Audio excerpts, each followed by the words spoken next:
भारत और न्यूजीलैंड के बीच सिर्फ 8 ओवर का मैच शुरू होता है। मैदान पर जहां भारतीय टीम पहले बल्लेबाजी करने उतरी, ओवर की पहली गेंद जिसे रोहित ने फाइन लेग की ओर खेला है और इस सिंगल के साथ खुल जाएगा टीम इंडिया का खाता।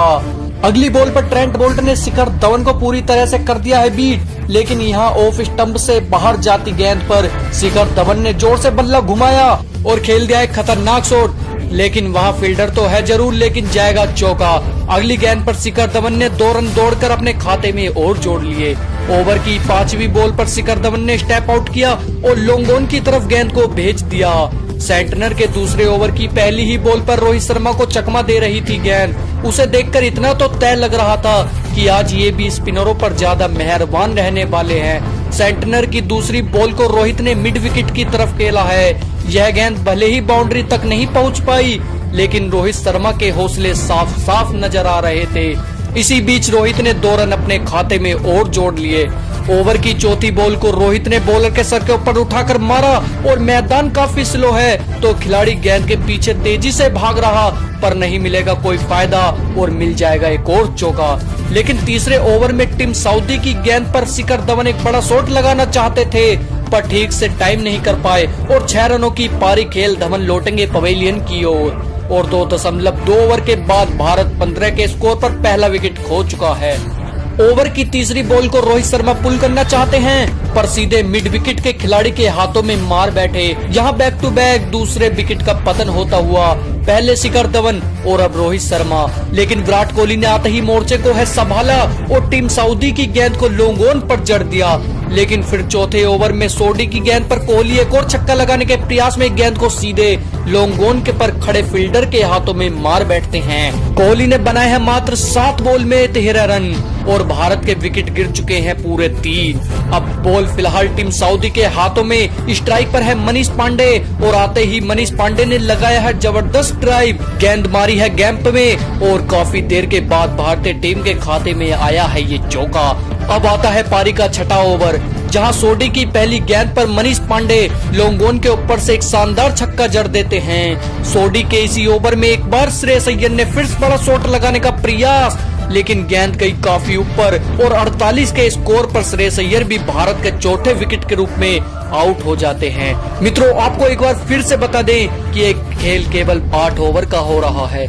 ओवर की 5वीं बॉल पर यहाँ हार्दिक पांड्या के बल्ले से निकला है यह बड़ा शॉट। निश्चित रूप से बिना किसी कंफ्यूजन के पांड्या को मिलेंगे पूरे आधा दर्जन रन। आखिरी ओवर में बोर्ड की गेंद पर मनीष पांडे ने हवा में उठाकर खेला। यह देखना है गेंद सीमा रेखा को पार कर पाएगी या नहीं। और यहाँ पर बॉडी लैंग्वेज जबरदस्त, तमाम कोशिशों के बाद ले लिया शानदार कैच। भारतीय टीम के एक और विकेट का हुआ पतन।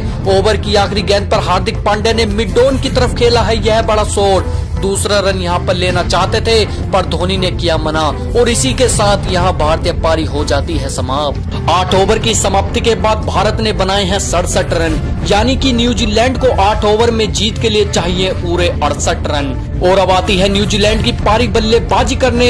ओवर की पहली गेंद पर सिंगल के साथ न्यूजीलैंड ने खोल लिया है अपना खाता, लेकिन ओवर की दूसरी बॉल पर ही बल्ला घुमाते कोलिन मुनरो ने बोल दिया है धावा और जड़ दिया है एक शानदार गगनचुंबी छक्का। लेकिन ओवर की आखिरी गेंद पर भुवनेश्वर कुमार ने किया खतरनाक वाला कमबैक और मार्टिन गुप्टिल की पारी को 1 रन पर ही कह दिया अलविदा। न्यूजीलैंड को 8 पर पहला झटका लगा और फिर पारी के दूसरे ओवर में जसप्रीत बुमराह ने भी कोलिन मुनरो को अपने जाल में फंसा लिया और मात्र 8 के स्कोर पर ही न्यूजीलैंड को बैक टू बैक दूसरा झटका दे दिया। फिलहाल भुवनेश्वर की गेंद को क्लिक हवा में उठाकर खेला है। विकेट का खतरा हो सकता है, लेकिन 2 खिलाड़ियों के बीच से निकल जाएगी गेंद पूरे 4 रनों के लिए। और फिर भूवी की अगली ही गेंद पर थर्ड मैन की दिशा में एक और चौका लगा देता है। यहाँ से आगे पारी के 5वें ओवर में कुलदीप यादव की गेंद पर विलियमसन एक सिंगल लेना चाहते थे, पर हार्दिक पांड्या की डायरेक्ट हिट विलियमसन का काम तमाम कर दिया।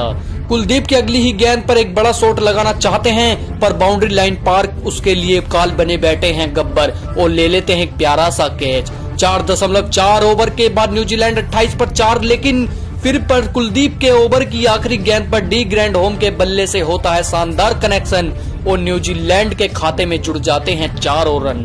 फिर शुरू होता है पारी का 7वां ओवर, जिसकी पहली गेंद पर बुमराह ने एक और सफलता भारतीय टीम के खाते में लिख दी। अब जब न्यूजीलैंड के टॉप और मिडिल ऑर्डर के बल्लेबाजी घुटने टेक चुके हों, तो फिर उनके निचले क्रम के बल्लेबाज क्या ही कर लेंगे। यहाँ पहली बार रनआउट का मौका जरूर मिलेगा, लेकिन दूसरी बार धोनी ने चीते की तरह छलांग लगाकर न्यूजीलैंड को झटका दे दिया। आखिरी ओवर में न्यूजीलैंड को जीत के लिए चाहिए 19 रन। हालांकि आखिरी ओवर की तीसरी बॉल पर ग्रैंडहोम ने एक छक्का जरूर जड़ा, लेकिन इसके बावजूद न्यूजीलैंड की टीम 6 बॉलों में मात्र 9 ही रन बना पाई और भारतीय टीम इस मैच को जीत जाती है। तो मित्रों, उम्मीद करता हूँ भारत और न्यूजीलैंड की एक कहानी आपको पसंद आई होगी, तो एक लाइक अवश्य ठोक दीजिएगा।